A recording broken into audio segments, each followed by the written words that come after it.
Assalamualaikum warahmatullahi wabarakatuh. Bismillahirrahmanirrahim. Alhamdulillahi an'amana bini'matil imani wal islam. Allahumma sholli ala sayyidina Muhammadin khairil anam wa alihi wa sahbihi wa man tabi'a sunnatahu ila yaumiddin. Amma ba'du.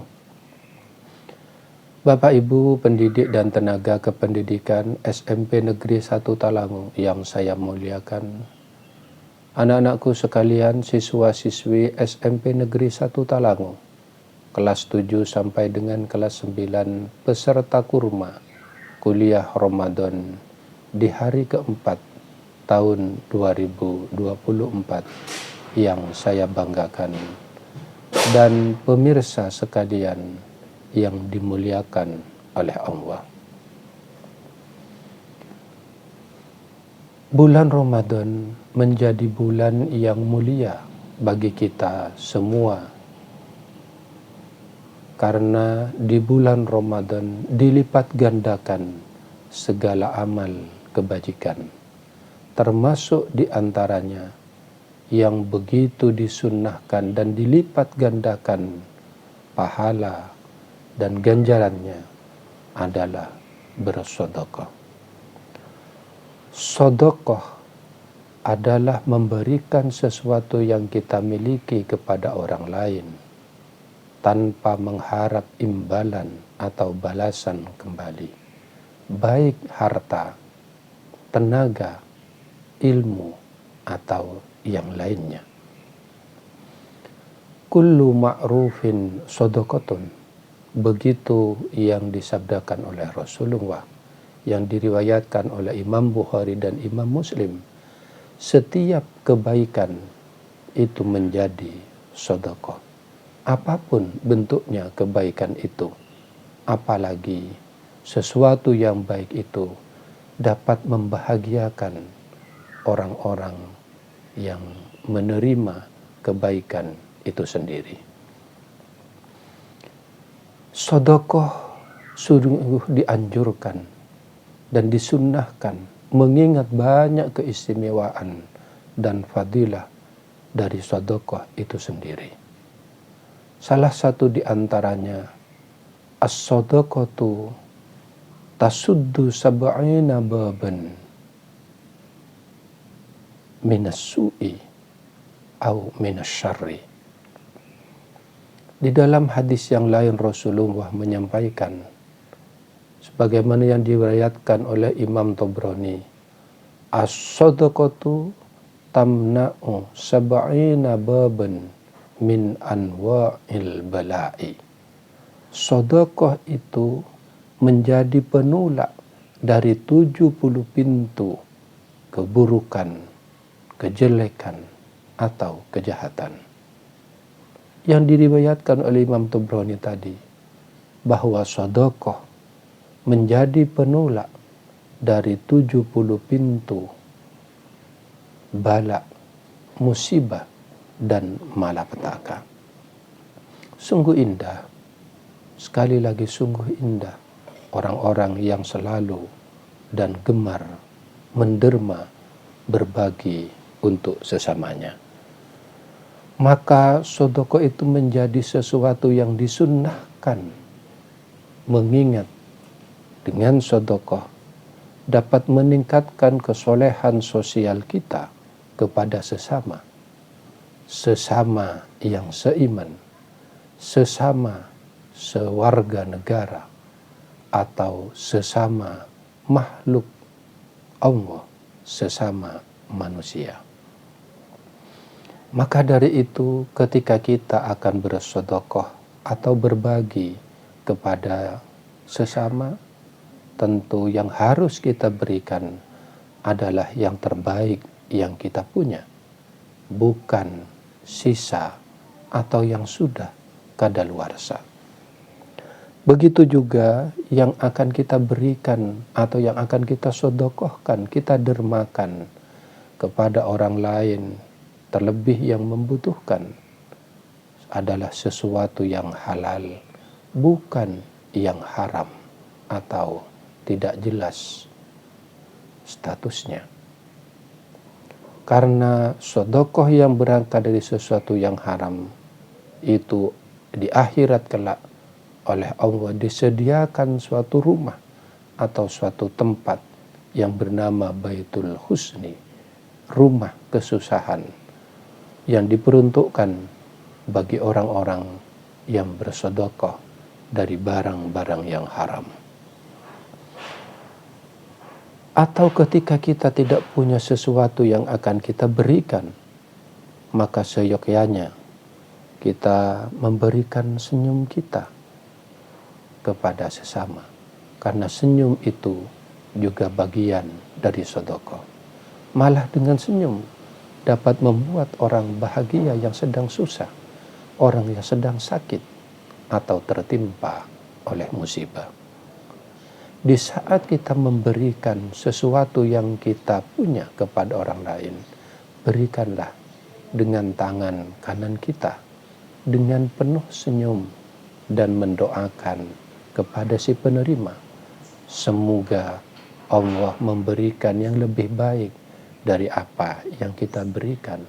Bukan malah sebaliknya, kita yang meminta doa dari orang-orang yang kita berikan sesuatu terhadap orang itu. Untuk itu, anak-anakku sekalian, kita diingatkan pada saat berbagi atau sudah menderma dan bersedekah.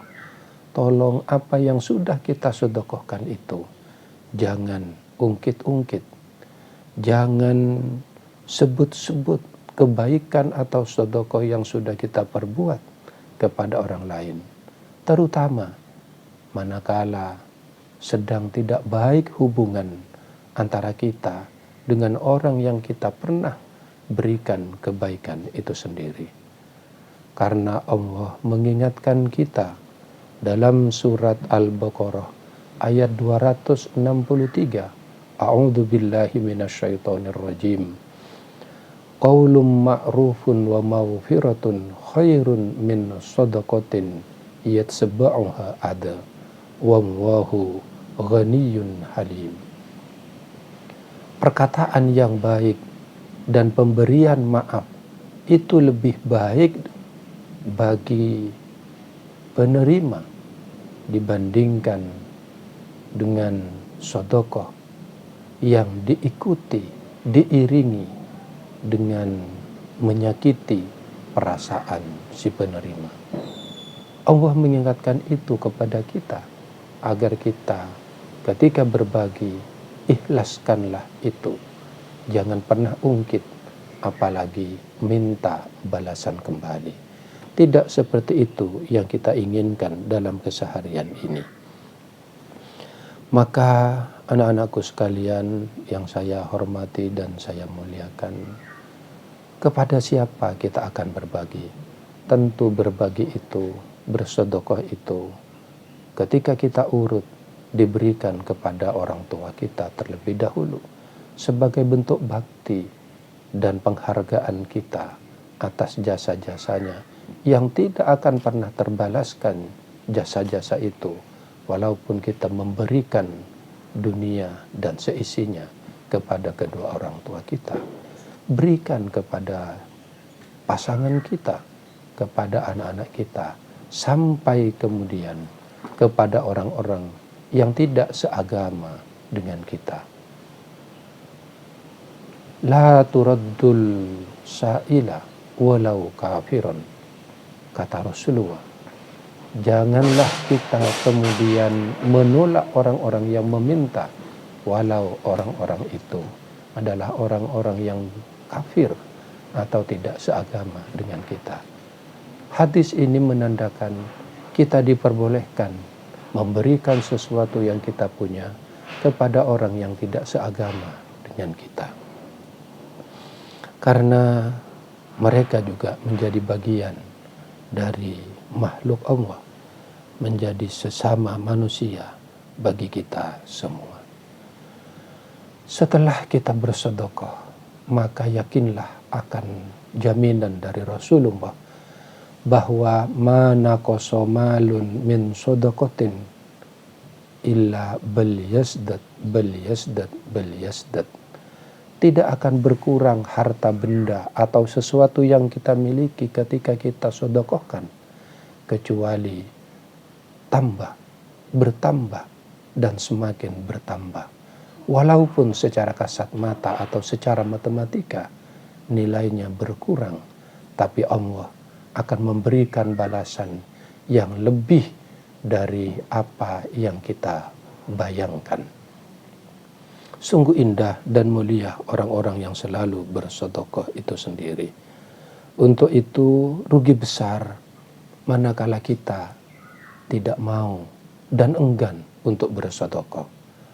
Orang yang mati pun seandainya diberi kesempatan oleh Allah untuk hidup kembali, dia akan meminta kepada Allah untuk melakukan satu hal, yaitu bersedekah. Tidak akan meminta untuk sholat, puasa, zakat, haji atau umroh atau ibadah yang lainnya. Mengapa? Karena ibadah sedekah pahalanya dapat langsung dipetik oleh si pelaku atau si pemberi pada saat masih hidup di dunia, ketika sudah di alam kubur, bahkan esok di hari akhirat nanti. Begitu Allah menyampaikan dalam Al-Quran pada surat Al-Munafikun ayat 10. A'udzu billahi minasyaitonir rajim. Wa anfiqu mimma razaqnakum min qabli ayyatiya ahadakumul mautu fayaqulu rabbi laula akhartani ila ajalin qarib fa as-saddaqu wa akum minas solihin. Ya Allah, andaikan aku diberi kesempatan sebentar saja untuk hidup kembali, kata orang-orang yang sudah meninggal dunia, hidup sebentar saja, maka aku akan bersedekah, akan saya sedekahkan apa yang saya punya, dan saya akan menjadi orang-orang yang soleh. Karena itu besar pahala dan keistimewaan dari orang-orang yang bersedekah. Apalagi tidak ada yang dapat abadi dari amal kebajikan kita ketika kita sudah meninggal dunia, kecuali hanya sedekah. Idza mata ibnu adama in qata'a amaluhu illa min thalathin shadaqatun jariyatun. Yang pertama di antaranya adalah sedekah jariyah. Sedekah yang tidak akan putus pahalanya ketika seseorang sudah meninggal dunia. Sedekah jariyah termasuk di dalamnya. Maka semoga Ramadan ini menjadikan kita meraih predikat takwa dengan gemar dan selalu bersedekah dalam sehari-hari kita, walaupun tidak banyak, tapi diberikan dengan ikhlas dan membahagiakan bagi sesama. Amin, Allahumma amin. Terima kasih atas segala perhatian. Mohon maaf atas segala kurang. Wallahul muwaffiq ila aqwamit thoriq. Assalamualaikum warahmatullahi wabarakatuh.